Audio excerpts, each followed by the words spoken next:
Hey everyone, and welcome. Today, we're going to dive into how to find that hormonal harmony using the incredible ancient wisdom of Ayurveda and yoga.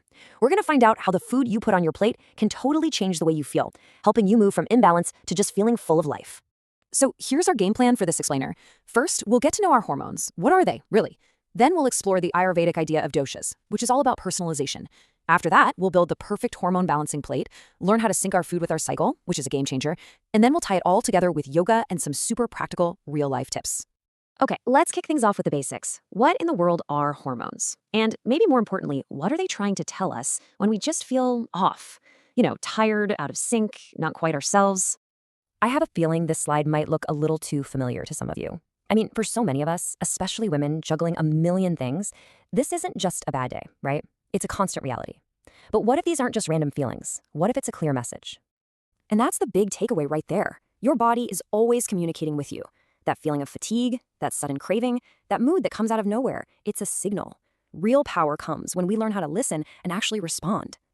So what are these messengers? Well, they're incredibly powerful. Think of them as the conductors of your body's orchestra. They're in charge of literally everything, from your energy and sleep to your metabolism and fertility. When they're all in sync, the music is beautiful and you feel amazing. But when they're not, well, that's when you start to hear the clashing cymbals. And this is what it can look like when things are out of whack. Do any of these ring a bell? A lot of these things are so common that we've kind of started to accept them as normal, but really they're often direct signs of a hormonal imbalance that we can absolutely do something about.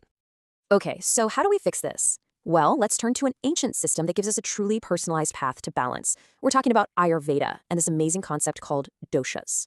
The whole idea here is that there is no one-size-fits-all diet. It just doesn't exist. Ayurveda teaches that every one of us has a unique mind-body type, or dosha. It's like your personal blend of elements, air, fire, earth. Understanding your dosha is like getting a personalized user manual for your body.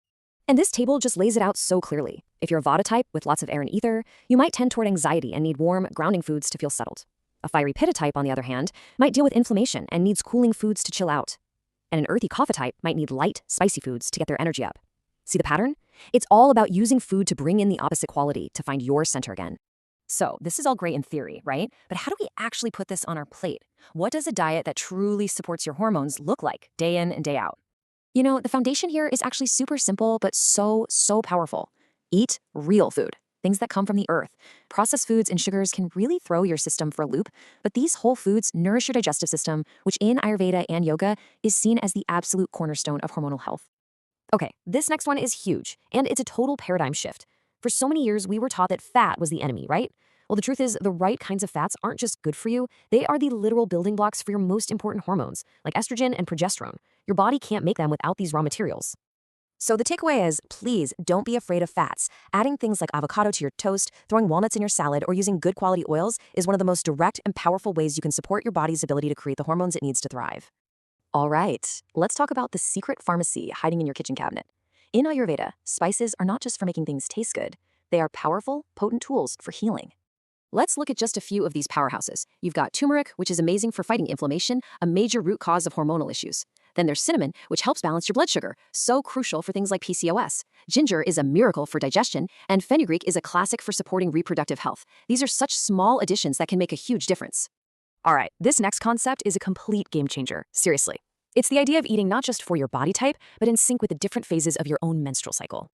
It makes so much sense when you think about it. Your hormonal needs shift dramatically all month long. So during your period, you focus on iron-rich foods like soups and stews to build yourself back up.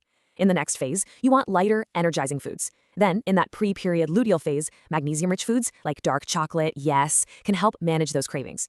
It's such an intuitive way to eat. Now, diet is a massive piece of this puzzle, but you can amplify all those benefits when you pair it with the right kind of movement. And that's where gentle, healing yoga comes in.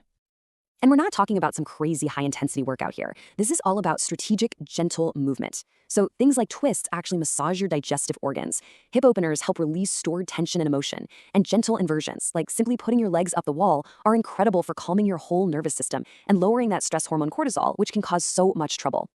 Okay, we've covered a ton of amazing stuff. But the big question, the one we all have, is how on earth do I fit this into my crazy busy life? So let's get practical. A little bit of planning can make a world of difference. Cooking a big batch of quinoa or roasting some veggies on a Sunday can totally set you up for success all week. Having healthy snacks ready to go means you're not reaching for junk when you're starving. And please, whatever you do, don't skip meals. It puts your body into stress mode, which is the exact opposite of what we're trying to do. Maybe the most important thing to remember through all of this is that it's not about being perfect. This isn't some rigid diet or a 30-day detox. It's about building a new relationship with your body, one that's based on listening, on honoring what it tells you, and responding with kindness and nourishment. So we'll leave you with this final thought. Your journey to feeling better doesn't have to start with some massive overhaul. It can begin simply with your very next meal. So take a moment, tune in, and just ask yourself, what is my body truly asking for right now? Thanks so much for joining me.